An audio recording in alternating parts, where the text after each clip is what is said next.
Hi, I'm Fox. My pronouns are they, them. And I'm Kristen. My pronouns are she, her. And today we're going to be talking about our lead character in the film. So in Switchback, there is one primary character, the protagonist, who is in every scene or almost every scene of the movie. Yeah. So kind of a pivotal part, obviously. Yeah. Yeah. Yeah, we wanted to, I think, just like start to reveal a little more maybe about the story. We've been like kind of keeping that close to the chest. And not that the log line isn't available and you can't, sort of know what the film is about, but yeah, just bring you into a little more insight about the character and about my writing journey and, some of the things that I want to achieve with the character, especially as we start moving towards our like casting process and finding someone to play the role. So yeah, I guess like where do we want to start with talking about Dylan? Who is Dylan? So yes, our lead character in the film is named Dylan, and they are a non-binary person who is sort of at the very beginning of that journey of acceptance, of understanding that piece of themselves. And so it's kind of an interesting process as far as writing that in the script. It's something that we've come up against a couple of times, sort of like how do we represent that authentically and accurately, but also holding true, as we said in other videos, to the values of the message. And so the character is written as non-binary from page 1. They are always written with they, them pronouns throughout the script. But we have a note on the script that tells the reader that other characters will be misgendering them early on in the story because they are not aware. In the same way that Dylan is sort of slowly becoming aware of this part of themselves. And so that's been kind of an interesting like writing, quirk or challenge, I guess, to navigate. And, in the story, because they're at the beginning of this journey, we sort of meet them in a crisis point, in a place where they are, like I said, starting to become aware of their discomfort with being referred to as female, woman, she, her, etc., and just starting to notice those things in their life. And so we see some scenes of them in their regular, sort of routine, swimming at the pool, going to their art studio. The character is an artist, and planning this trip. And the trip is, of course, the primary plot point of the film, I guess, that we are going on this hike, or they are going on this hike to, sort of engage in some self-discovery. And then, of course, things have to go wrong because that's how you create drama in this story, right? But we have this small piece where we get to meet them kind of as they currently are before, all of that stuff happens. And I think it's like kind of interesting. I don't know, what you think about this. It's hard for me to separate it because in so many ways, Dylan is a self-insert. It's a reflection absolutely, utterly of my own experience. It's no mistake or coincidence that they are an artist the same as I am, because I find, when I write characters, particularly that are really connected to my personal journey, I find it hard to just be like, well, they're like a pilot or something, or, just like pick another profession that I don't know enough about to really, it's easier for me to sort of do a little more self-insertion. But I think, the way that developed was, I was also looking for ways of representing the inner struggle and block that they're experiencing externally. And a really great way to do that is to show someone who is creative, who's struggling to create, right? And so you can kind of see the block showing up in other areas of their life and not just in this gender piece. And I think it kind of, at least I hope anyway, it like deepens the audience's understanding of that, and the way that if you feel like you're at war with yourself a little bit, it makes absolute sense that you would then struggle with other areas of your life, like an area where you would normally like express yourself. You can't really express yourself because you are struggling with like who you fundamentally are, right? And that makes, it kind of makes logical sense, or at least I hope it makes logical sense. Yeah. And when we're looking to cast the character of Dylan, one thing we've talked about is we definitely want a non-binary actor to be playing our non-binary lead. And why is that important? I mean, it's incredibly important to me that the casting is authentic. I think, Dylan is not the only trans character in the story. We have 3 main roles, although, theirs is the main, protagonist role in the film.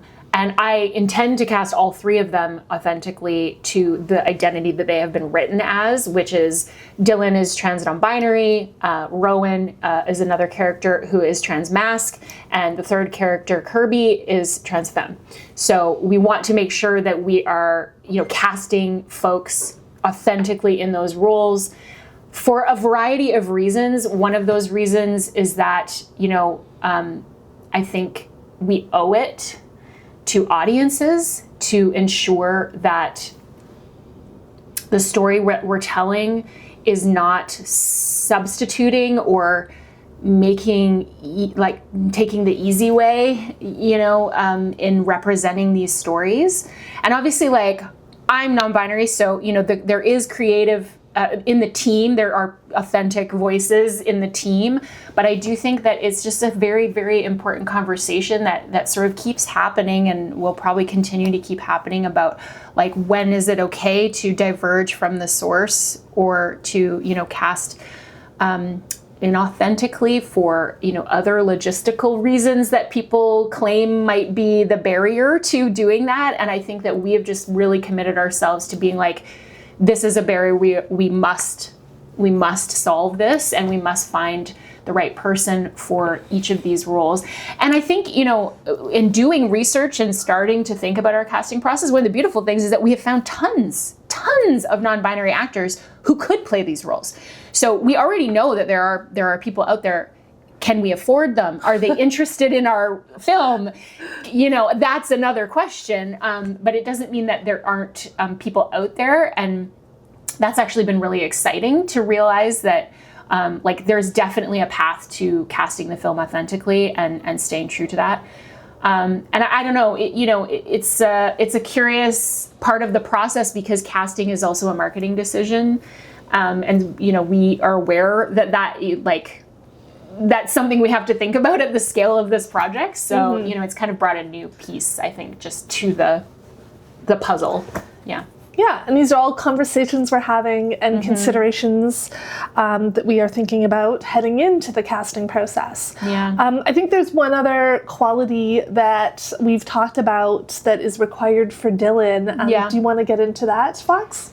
The fundamental piece that I see when I picture Dylan, when I write Dylan, because they are a self-insert, but they're not me.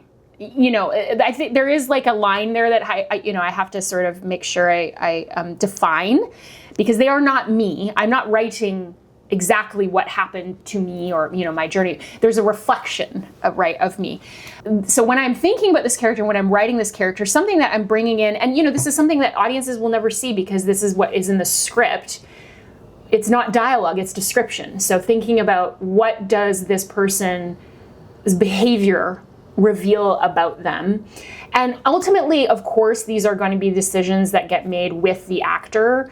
I am very committed to letting go of the page once we cast, but in terms of what you're talking about, what am I looking for going into the casting process? What are some of the qualities I'm looking for the portrayal of this character? And the fundamental one to me is a very embodied approach to the character. And I'll try to elaborate on that because I think that maybe is a bit broad. But what I mean by that is that this character is going on an incredibly internal journey. It's all happening up here. It's all in their mind. It's thoughts. And we can't film thoughts. We just can't. And so I can't figure out how you would show the complexity of what is happening inside if you have a character that is, an actor that is too stoic in their performance of that internal processing. So I am looking for, a quality, a sort of visceralness in the behavioral way that the actor brings the performance to life that I've seen in some actors So I can point to certain people and say that is what I'm looking for. But there's a sort of a life that is not just in the eyes, but it's in the whole body that is like translating that internal journey onto the screen. So we can see it. We can actually see the way that things are happening are affecting this person. And then, of course, I'm going to support that with the visual, with the framing, with the focus, with the lighting, with the motifs that are in the film to kind of elevate that performance. But ultimately, if the performance is very static, is very dry, is very closed, I don't feel we get into Dylan's head. So that is something that is like top of my list when I'm looking at different actors. And I think it's a quality that's just like hard, I'm trying to define it, but I think it's hard to define. Like I will know when I see it because I really love the casting process and like auditions and tapes and meeting people and just getting a sense of like their tics and their little behaviors and how that kind of comes through in their acting. And so I think that will be just like really fun part of the casting process, but it has definitely been like a very conscious thing, not just from writing it, but then also like moving into this, like bringing it into reality piece. So, exactly. Yeah. And stay tuned because eventually we will have casting announcements to be making on this channel. Oh my gosh, that's terrifying. I think probably a lot of writers could relate to this. I am so excited to meet my characters. Like I wrote them, of course, there's a version of them up here, but like I can't wait to meet the real them, in person. I think it's just going to be so exciting. And they're going to be all these things I don't expect to, that's going to like add something and it's going to be great. Yeah. Well, thanks for walking us through a snapshot of Dylan Fox. Appreciate that. And thanks for tuning in. We'll see you in the next video.